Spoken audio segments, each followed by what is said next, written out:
March 15, 1944. Headquarters for Japanese Naval Intelligence, Oda Communications Unit, Japan. Commander Atsuzo Kurihara's third cup of bitter tea became cold on his desk as he gazed at the intercepted message. He and his group of Japan's best cryptanalysts had been trying to decipher what seemed to be tactical communications from the American Marine Corps from the Marshall Islands operation for the last 18 hours. The noises emanating from their receivers eluded all of their analytical tools. These sounds weren't arbitrary. Structured military communication, timing that predated American attacks, duration in line with operational orders, and frequency usage that matched Marine Corps regulations were all implied by the pattern. However, unlike anything in their vast files on Allied communication systems, the language itself remained unbreakable. Kurihara oversaw one of the most advanced signals intelligence programs in the world. 118 radio receivers and 20 direction finders were operated by 500 employees at the Oda complex, which was 20 miles outside Tokyo. His cryptanalysts had cracked several Army codes, British Navy communications, and U.S. diplomatic traffic. Prior to Pearl Harbor, they had cracked the State Department's Purple Code, giving Japan vital intelligence during the early years of the conflict. These maritime signals, however, were a total cryptographic failure. Even after cracking dozens of Allied codes, Japan's brightest minds were unable to identify even the most fundamental trends in these enigmatic communications 3 years into the conflict. Kurihara was listening to the only unbroken code in contemporary military history, which no Japanese intelligence officer would comprehend until after the war. The story starts in the American Southwest, where the Navajo people have been speaking a language that is unique to the planet for millennia, rather than in the Pacific. The Navajo language, Dina Bizard, is a member of the Abascan language family and was spoken by over 170,000 people in 1940. They were mostly restricted to the 27,000 square mile reservation that covered Arizona, New Mexico, Utah, and Colorado. Over millennia, the language traits that would confuse Japanese codebreakers had changed. The Navajo language is essentially verb-centered, with millions of intricate prefix combinations used to describe various actions. The 4 different tones used in the language, high, low, rising, and falling, completely change the meaning of words. A term is not simply changed by a small mispronunciation. It can make a whole sentence unintelligible. The phonology contains sounds that are not found in English, Japanese, or the majority of other languages. Glottalized sonorants, nasalized vowels, the glottis, a voiceless lateral fricative that sounds like wind through teeth, and ejective stops where air erupts. Accurately hearing these phonemes was nearly challenging for Japanese speakers who were schooled in a language that only had 5 vowel sounds. Philip Johnston recognized the military potential of this linguistic stronghold. Johnston was raised speaking Navajo fluently, one of just 30 non-Navajo people in the world to do so. He was born in 1892 to a Protestant missionary on the Navajo reservation. He began interpreting his father's sermons when he was 9 years old. By the age of 15, he had met President Theodore Roosevelt while translating for Navajo chiefs in Washington. Johnston read of Army forces using Comanche speakers in Louisiana training exercises in December 1941, as the United States was still in shock over Pearl Harbor. The Choctaw had participated in World War I, but their service was limited and makeshift. Johnston had a novel idea, a Navajo-based formal military code that would be both infallible and useful in today's conflicts. Johnston made his suggestion to Major General Clayton Vogel at Camp Elliott, which is close to San Diego, on February 28, 1942. It was an impressive demonstration. Marine officers timed the signals against established protocols, while 4 Los Angeles Navajos sent them. The M209 cipher machine took 30 minutes to transmit, whereas the Navajo speakers finished in 20 seconds. A pilot program was approved by General Vogel. At Fort Wingate in New Mexico, 29 Navajo recruits were sworn in on May 4, 1942.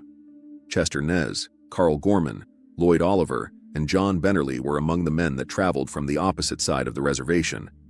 Some had gone to boarding schools where it was illegal and punishable to speak Navajo. Some were traditional sheep herders who stayed on their ancestral grounds as little as possible. They spent 8 weeks at Camp Elliott, developing a military code in their mother tongue while working in a secured, closed building. The goal was enormous: design an alphabet system, assure memorability and expandability, and develop vocabulary for topics that were not present in Navajo. They used cultural reasoning to construct the code. Iron fish swimming beneath the surface of a submarine became bestow. The largest animal in the seas, the whale, was a battleship. Hummingbirds were flying across the skies in fighter jets.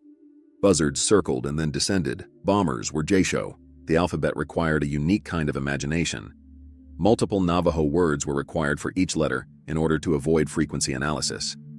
There were 4 options for the most prevalent letter in English: E, Anna, tear, hair, AA, ear, Z, elk. Any patterns would be destroyed as code talkers would switch between possibilities at random. They created 2-1 first terms and learned them all by heart.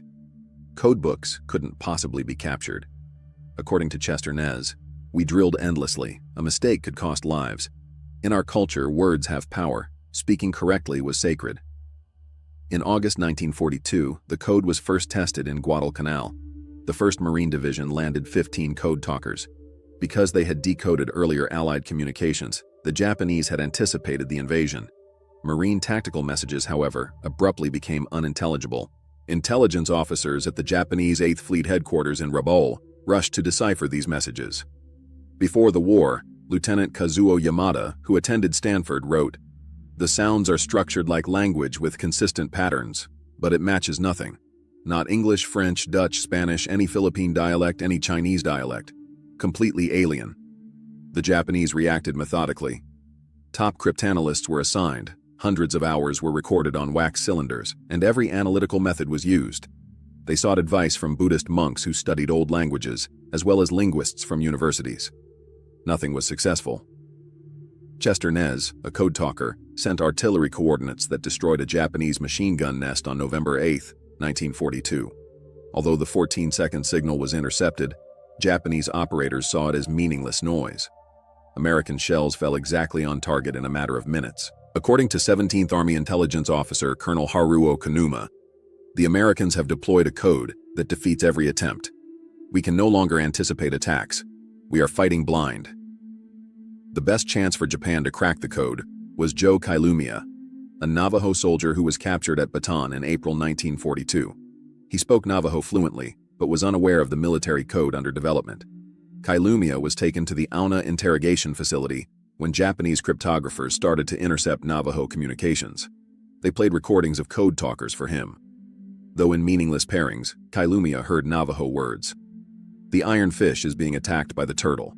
Eggs are carried by hummingbirds. He was accused of lying by interrogators when he was unable to translate. Water torture, beatings, and hours of hanging by arms were all part of the methodical months-long torment. They made him stand nude in the snow until his feet froze in the winter of 1943. They provided food for translations while starving him till he weighed 90 pounds. Kailumia was only able to reiterate the fact that, despite all, he comprehended the words, but not their military significance. Their annoyance was recorded in a May 1943 Japanese intelligence report. Despite appearing to be fluent in the secret language, the prisoner is unable to understand messages. Evaluation. Either the enemy employs unique code in their own tongue that calls for particular training, or there is exceptional resistance. The second evaluation was accurate. Without instruction, even proficient Navajo speakers would not be able to comprehend. After 3.5 years in captivity, Kailumia survived. His failure to assist persuaded Japanese intelligence that they were dealing with a unique situation. They mostly gave up trying to decrypt Navajo messages by the end of 1943. Guadalcanal's success prompted an instant expansion. The Navajo communicators have proven invaluable. Their transmissions are absolutely secure and faster than any encoding device, noted Major General Alexander Vandergrift. Camp Pendleton started processing classes every 8 weeks as a formal code talker school. All 6 Marine divisions had between 375 and 420 Navajo Marines working as code talkers at the end of the conflict. It was unlike any training in the history of the Marine Corps. Instructors played sounds from the war while recruits rehearsed in soundproof booths. They ran till they were exhausted while donning gas masks. According to 15-year-old enlistee Thomas Bay, they pushed us beyond possible. Lives depended on our accuracy. The code was constantly changing. New words were needed for new technologies. The atomic bomb turned into a metal egg, or Ayashi. Kamikaze pilots were Deathwind, or Nettie. For Navajo speakers, each addition made sense, but for outsiders, it was nonsensical.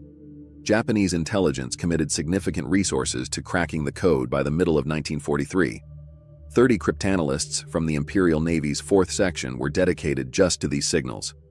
Captain Yoshiro Tanaka experimented with novel methods, such as comparing Native American recordings, consulting with academics who studied in America, and analyzing music for tonal patterns. In order to slow down transmissions without changing pitch, they created specialized recording equipment. Using oscilloscopes, they produced visual representations of sound. They examined sound patterns and frequencies using statistical analysis. Later, Lieutenant Commander Masao Yamada disclosed that they had discovered several patterns, including a correlation between message length and operation complexity and likely call signals. But these were of little use if words were not understood. Marine communication personnel were to be captured alive by Japanese forces. Code talker materials or equipment were rewarded with 10,000 yen, or 10 years' pay.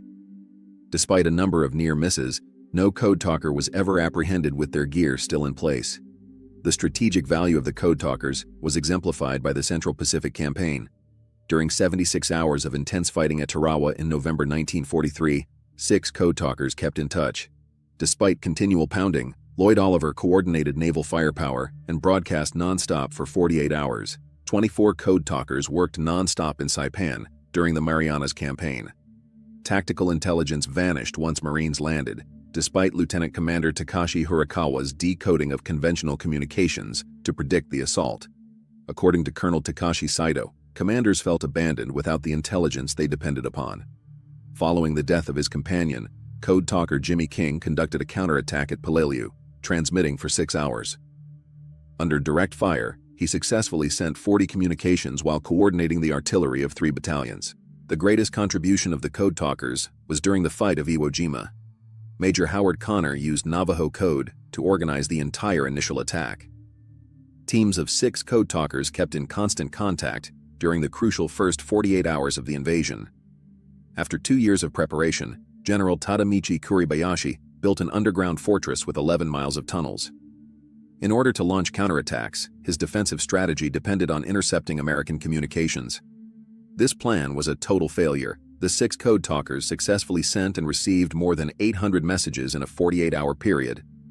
Under continuous fire, they managed the landing of 30,000 Marines, 100 ships worth of naval fire, close air support, enemy positions, medical evacuations, supplies, and tactical commands. I had 6 Navajo radio nets running around the clock during the first 48 hours, and Major Connor later testified, "Were it not for the Navajos, the Marines would never have taken Iwo Jima." They successfully sent and received more than 800 texts. The Navajo Code guided the entire operation. Kuribayashi was informed by Colonel Shigo Hayashi that American codes were still impenetrable. Using Navajo, artillery requests were fulfilled in 20 seconds, but using regular methods would have taken 30 minutes. The distinction between losing and destroying positions. The greatest Pacific attack, involving 183,000 men over 82 days, was orchestrated by 35 code talkers at Okinawa. Japanese troops tried voice mimicking and jamming, but were unable to replicate the Navajo's tonal characteristics. Code talker Alfred Newman described Lieutenant Hiroshi Miyamoto's attempts to mimic Navajo as sounding like someone gargling while attempting to speak. The most important communication of the war was sent by code talker Teddy Draper on August 14, 1945. Nehama Idajini Adanil, or Japanese surrender. An appropriate conclusion to the fight of code talkers was reached when the communication passed through Navajo before traditional routes. American interrogators learned about the Japanese efforts and their failure after the war. According to Japan's intelligence chief, Lieutenant General Seizo Arisue, "We never broke the Marine Code. We broke Army codes, Air Force codes, and diplomatic traffic, but the Marine Tactical Code was completely secure." Yasuji Kawamoto, the captain, was particular. "We recorded thousands of transmissions. Our best linguists studied them for 3 years. Nothing worked. It was our greatest cryptanalytic failure." Tonal patterns that suggested indigenous American languages were observed by analysts in 1944. Their request for German aid was denied due to wartime obstacles and German illiteracy. Colonel Masao Yamada acknowledged that inability to read Marine communications cost thousands of lives. Every Marine operation after 1942 was mystery until it began. Iwo Jima survivor Major Hiroshi Tanaka explained the psychological effects. "We couldn't understand their words. It made us feel primitive, defeated before battle began." The burden of code talkers continued after the war ended. For possible Cold War usage, the program was kept under wraps. Code talkers couldn't speak to anyone about their service when they got home. They went back to states that denied them the ability to vote until 1948 in Arizona and New Mexico, and in 1957 in Utah. They were turned away from restaurants and hotels. They were heroes, but they were unable to show it. According to Chester, the final of the original 29 who passed away in 2014, "We were warriors who helped win the war, but couldn't tell anyone. The burden was heavy. Traditional rites helped many people find healing. The enemy way ritual cleansed warriors of the spiritual impurities of combat." Dan Erkey clarified, "We had used our language to direct death. We needed it for healing. The ceremonies reminded us our language was sacred." The program was declassified in 1968. The initial acknowledgement took place during a reunion of the 4th Marine Division in 1969. National Navajo Code Talkers Day was proclaimed by President Reagan on August 14, 1982. The most noteworthy acknowledgement occurred on July 26, 2001, when President Bush gave the original 29 Congressional Gold Medals in the Capitol Rotunda. Only 5 of the originals made it to the event. President Bush said, "Today we honor 29 Native Americans who gave their country a service only they could give." Chester said, "We were ordinary men given an extraordinary task. We used our sacred language to help win the war." The most well-known were the Navajos, although code talkers came from 14 other tribes. During World War I, Choctaw invented the idea. During World War II, 17 Comanche code talkers served in Europe and arrived on D-Day. Languages from Hopi, Cherokee, Lakota, and others were contributed. All tribes were recognized under the 2008 Code Talkers Recognition Act. The code revealed the sophistication of Native American languages, as John Brown Jr. noted. "They told us our language was no good. Then they needed it to win the war." Code talkers created grammatical structures and modified metaphors for military uses, modernizing Navajo in real time. Complex ideas could be expressed in simple words due to the agglutinative nature. Short Navajo sentences replaced the necessary English paragraphs. According to Dr. William Morgan, they proved indigenous languages aren't primitive. They showed Navajo could express anything from ceremonies to warfare. Cultural encryption, or security through language obstacles that mathematics could not penetrate, was established by the Navajo Code. This had an impact on intelligence activities after the war. Since mathematical encryption is at risk from quantum computing, the idea is still important. Colonel David Hatch assessed, "They achieved something unique. A code never broken, never compromised. It proved human linguistic capability could exceed mechanical encryption." Japanese academics studied their failure in the 1980s. According to Professor Teo Yoshikawa, 30 cryptanalysts spent 2 years working solely on these transmissions, while conferring with several colleges. By late 1943, Captain Minoru Yamada disclosed, "We knew it was Native American, but couldn't identify which language." It was acknowledged by Lieutenant Commander Shigeru Fukumoto that using a native language was so simple, so elegant, we never considered it. Photographer Kenji Kawano documented Code Talker survivors in the 1990s. The story was first shown to Japanese audiences through his shows in Tokyo and Hiroshima. "We were both warriors. My language helped defeat you, but now helps us understand each other," Code Talker Albert Smith said to Japanese audiences. Admiral Hiroaki Arbe was a speaker at the 2010 symposium of the Japanese Association of Intelligence Studies. The Navajo Code represents perfect encryption. "We had Asia's best code breakers, yet were completely defeated."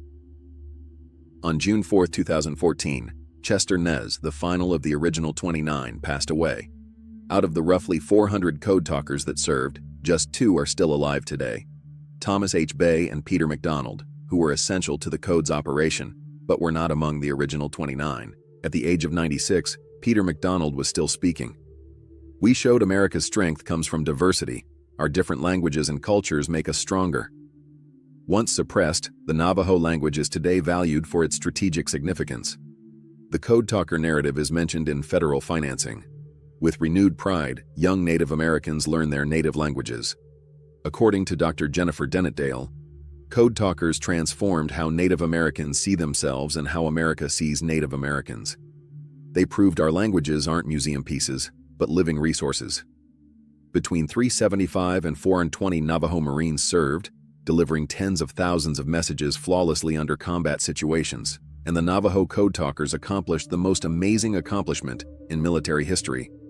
They created an unbreakable code that eluded Japanese intelligence throughout World War II. What they stood for has a deeper importance. To defend that country, American Indians spoke their native tongue, which the government had attempted to extinguish. Young men from underrepresented groups offered skills that more advanced allies couldn't match. Japanese failure was a combination of ignorance and tactical defeat. They didn't prepare for American diversity, languages, and cultures they couldn't access, but rather for American technology and protocols. That variety helped overcome the empire that declared racial dominance. When Lieutenant General Arisue admits that Japan never figured out the Marines' code, he is acknowledging that he was up against a foe whose strength derived from unfathomable sources. The Code Talkers represented an America that Japan's worldview was unable to accept. They demonstrated that human variety, not industrial prowess, was America's greatest asset. Variety in language became a strategic advantage. The elimination of the Navajo language boarding schools was crucial to the Pacific War's outcome. As the final Code Talkers disappear into the past, their legacy lives on today. The language that was formerly prohibited is proudly taught. It is acknowledged that Native American veterans serve at the greatest rates per capita. It is well acknowledged that diversity enhances security. The spiritual message was conveyed by the Navajo voices speaking across Pacific battlefields. Many voices, peoples, and languages are what make America strong. They are united in purpose but enhanced by their differences. The unbroken code demonstrates that diversity is a strength to be celebrated, protected, and used for freedom, rather than a weakness. The enormity was best recognized by the failing Japanese intelligence personnel. Their loss acknowledged a reality that goes beyond conflict. Certain codes are unbreakable due to the infinite intricacy of human civilization, rather than mathematical complexity. Japan never decrypted the messages sent by the Code Talkers, but their most important message was global. Strength comes from diversity, power comes from culture. Indigenous knowledge is useful in the present day. The use of sacred language by young Navajo men as a weapon, and later as a tool for peace, demonstrated for all time that diversity is America's greatest encryption, unbreakable due to its emergence from an infinite amount of human experience and wisdom. The unbroken code is still present in every native child who proudly speaks their ancestral tongue, in every acknowledgement that the contributions of minorities fortify identity, and in every comprehension that our differences only serve to unite us. The Code Talkers demonstrated that we should be proud of our diversity, eternal evidence that the indestructible code of freedom itself is created by a multitude of voices, peoples, and languages that are both connected and different.